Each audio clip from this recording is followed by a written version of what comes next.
একজনে ছবি আঁকে এক মনে আরেকজনে বসে বসে রং মাখে।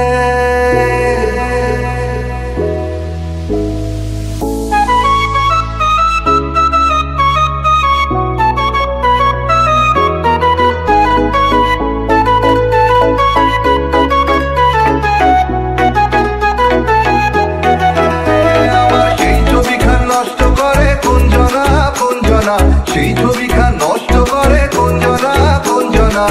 তোমার ঘরে বসত করে